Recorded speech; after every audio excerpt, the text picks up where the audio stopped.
What's up, fam? It's your boy Demuir here, purveyor of all sounds underground. Thank you for joining me to help celebrate Heist Recordings' 50th release and feature on Traxsource.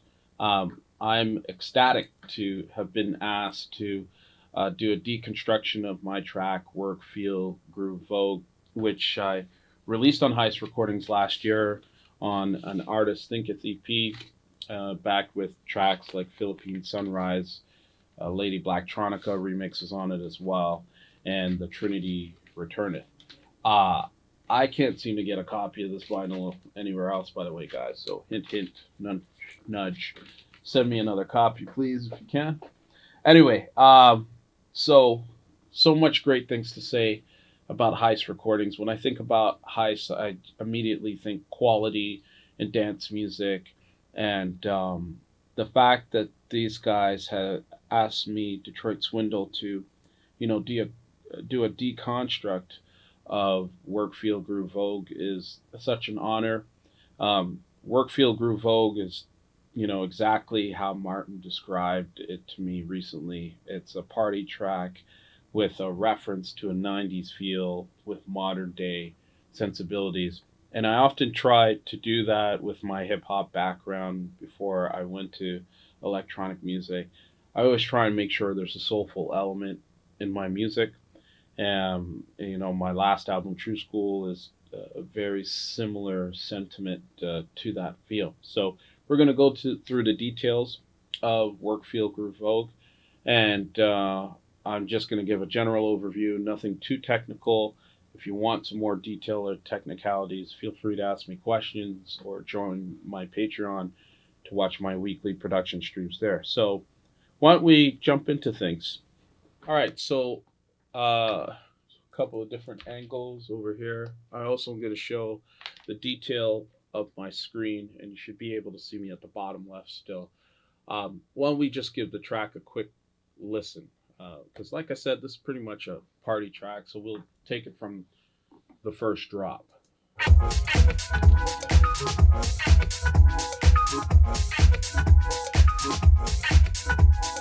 Work it, work it, work it, work it, whoa, work it, work it, yeah. Work it, work it, whoa, work it, groove, work it, groove, work it, groove, whoa. Yeah, so like I said, this is very much a party track. When I was making this back in January and February of last year, is a very high creative time for me. I like to think I'm quite productive in the studio. I'm pretty much in here every day. But it was at a time I finished, a round of traveling, and I just had all of these different ideas in my head, and I was just posting these things up on YouTube, and sharing them with people. And the guys from Heist, Detroit Swindle, happened to hear a couple of clips of this. So I was ecstatic when they reached out to share their interest in the track. So because it's a party track, like I was saying, it pretty much evolves around this main loop. You know, and I knew I needed to keep it pretty simple, like not go too crazy. Like a lot of songs that I do sample, like where there is a sample, I'll usually play the bass and you'll hear it prominently, up front in the mix. But this time, I just did the Pete Rock thing. I just filtered that bass. This is very low, by the way. The previous pre-master to this, so let's hear it all together. So you can hear the presence of the filtered sample there. But what I was starting to say was the previous pre-master to this, or first version of this filtered sample was way, way too high. And it just caused a lot of problems mix down wise, where you really couldn't catch the dynamics of the beats. It was just very muddy. So when I did the second version, and this is what I'm talking about when it comes to the quality of Heist recordings, like guys like Martin and Lars, they listen very closely to the tracks and give suggestions as to how to improve the mix down to make sure that they sound great for the club, for vinyl, and anywhere else where the music will be consumed. And he gave me some feedback on that, and I immediately knew I needed to change this filtered bass loop, but I left it because there's a lot of funk in there. You know what I'm saying? Um, so, like I said, it's a party track. So when I was listening to this loop, with the the filter bass going, you know, you immediately you hear like a clothes hat going into there, so it needs to be bouncy, and I wanted to keep that feel. I sample a lot of different stuff, so for this, coming back and looking at the project itself, I'm like surprised. Like I haven't done this in a while, but I'm using a layered kick approach. So it's like two kicks or two beat breaks. So I got one. This one is the more subby part of it, but this one is what I call more of an attack based kick with not so much sub, but they both play their particular roles. So you can see it on the EQ here on the sub kick. This is driving me nuts. I don't know why I left that so high, but anyway, you'll see that I shaved out a little bit of the low end to make sure the attack stuff could get through nicely. It's already subby enough, and this is the attack bass kick that I just did not EQ. I left it as is because I liked how it sounded. So on its own, they don't sound like anything, but combined, they work, right? So there's the groove, and that's just with the filter bass going through it. So I often do that when I'm listening. I'm like, okay, is there still a groove without the open main loop popping off? Like, do I still feel something? And the answer there was a unanimous yes. And then I just started layering on. Like, I just added the open hat.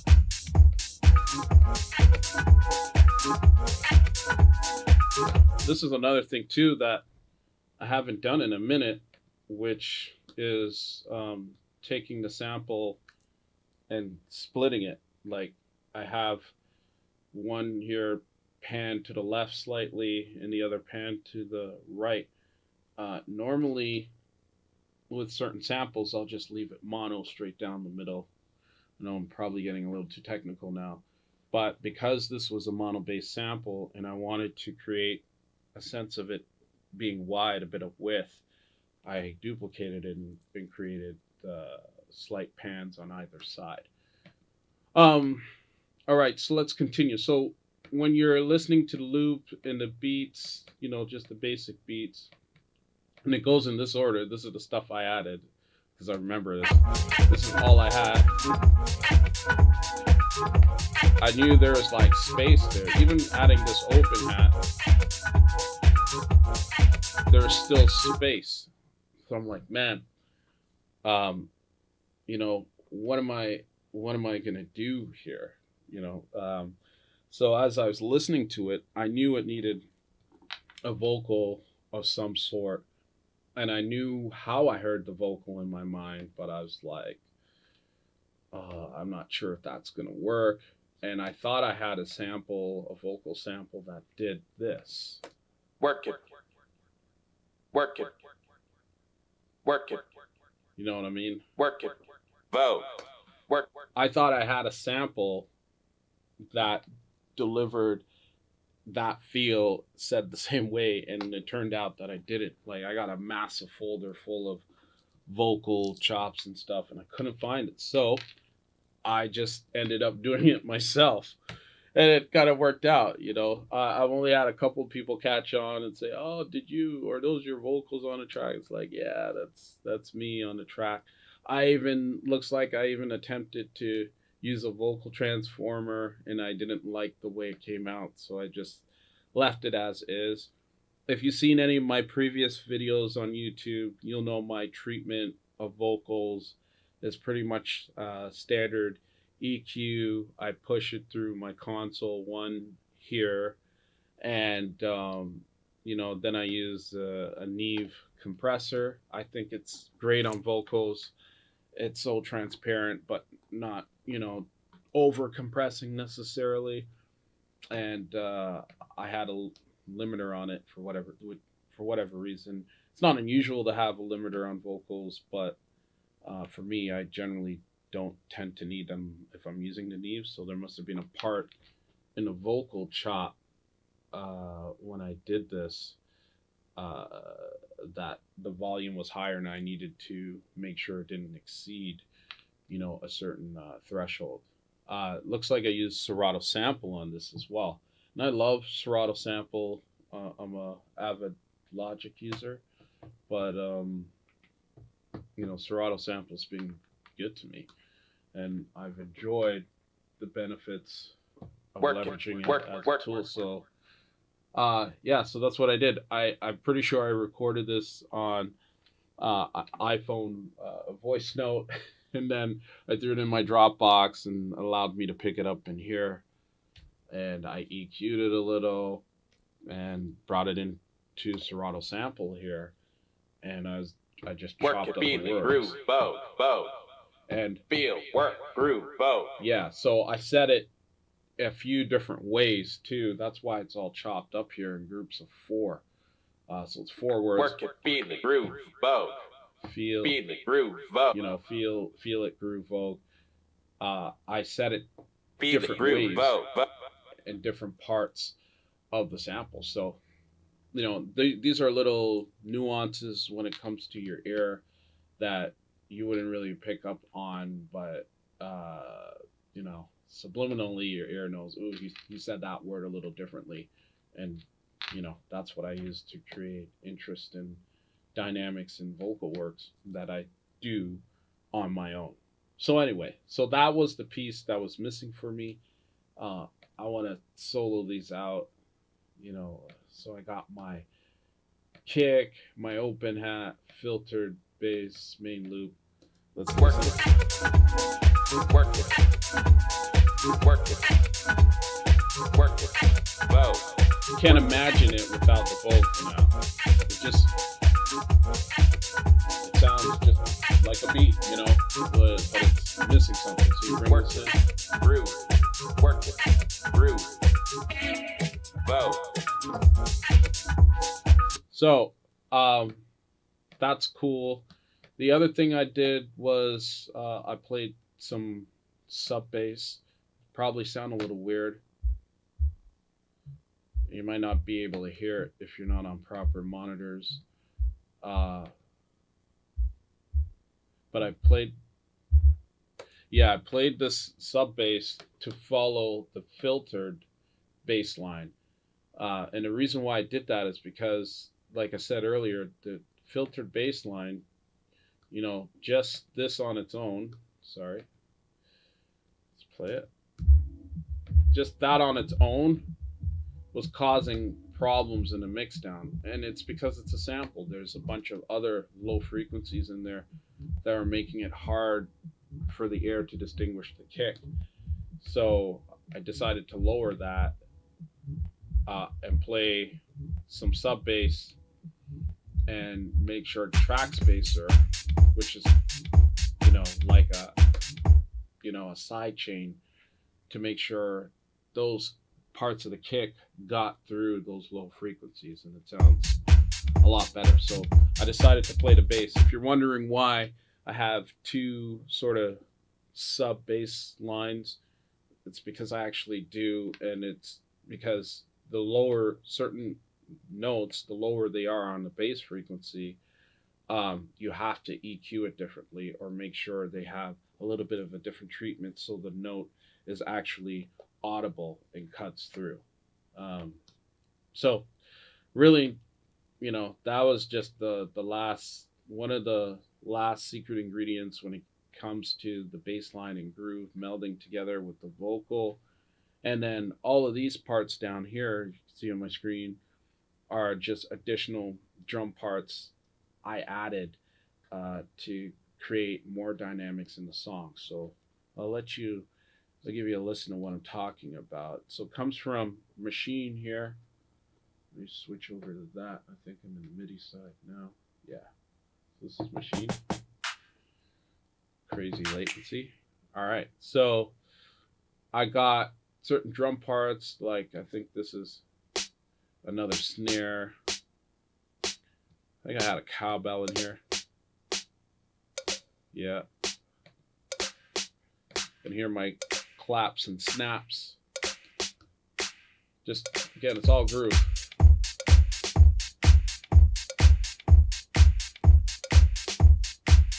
Yeah, so again, you can't imagine the track without it, right? These other beat parts that I added. You know, listen to it with the sample. So that's the other snare I added right there. Cowbell, muted cowbell. Now we're gonna add the clap and the snaps.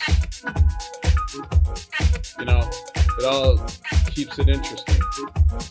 And then there's the classic 1/8 the 1/8 note thing I do, you know, just to create some swing. So just at different velocities, at a very high rate of swing. Very subtle, but it makes a material impact in terms of the perceived groove. So those are the additional drums I added. You can get a little technical here, but for those who are curious, this is my drum bus here, 13. I got a Shadow Hills compressor on it. I try to keep it gentle, but damn, the needle's moving quite a bit.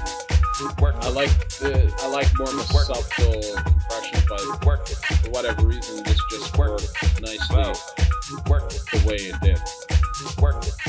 You got vocals in there. And you know, so far, I've only played the sub bass here.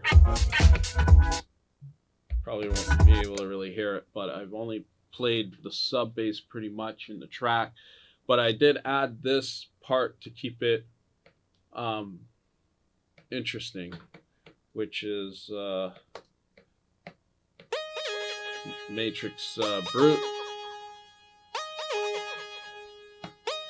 It's my little, not my little guy, but the homie back here, Matrix Brute.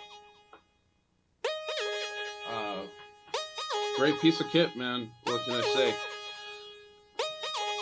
So I had that in there. I also did another part with it here. Yeah. So it's the same sound, and just playing with the modulation wheel just to create some anticipation in the drop. Both. Work it, feel it, groove it, both. And this is probably really the only time I use sample packs is just for risers and sweeps. Sometimes I build them on the synth, like I might do it on my Moog Sub 37, or get it off my Deep Mind over here, the rackable just behind the microphone. You can see that. You know, there's just many different creative ways to go about doing that, but sometimes you already have the great sound there, and it's right here. That's a crash, but this is the one I wanted. This sweep up.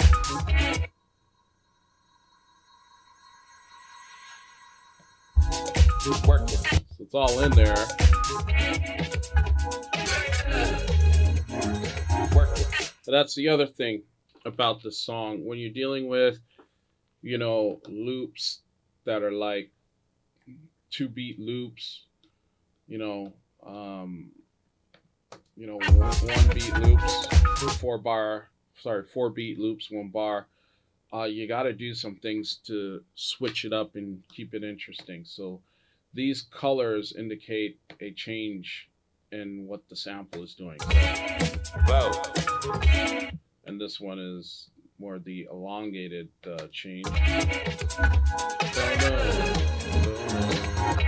That's what that part is. this looks different. Work it. Whoa. Yeah. Work. So that part's different because I chopped it up with some string stuff. Again, all just to keep it funky, keep it moving. And it collectively comes together as a really great track that a DJ would want to play out, a person wouldn't mind listening to a little bit, and even sometimes on repeat, right? So that's Work Feel Groove for you. Serious party track. I added a few things, but the guys, Heist, man, they really pushed me a bit just to make sure that this track was best sounding as much as possible. Everything you see in here, from the main loop, the little ads from the Matrix Brute back there, to add a little bit of musicality to it, some sample pack stuff here I chopped up a little bit, and and it all just works. I just looking at the construct of the track here, it adds to my philosophy that less is more.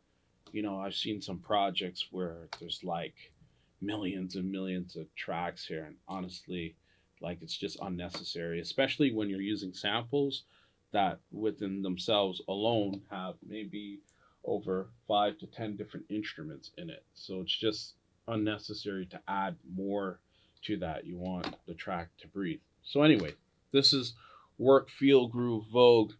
I hope you guys enjoyed this, a little bit of a deconstruct. Congrats again to the guys at Heist for your 50th release. Much love and respect for you, and thank you for having me on the label and asking me to do this deconstruct for you. Much love and respect to you. Peace.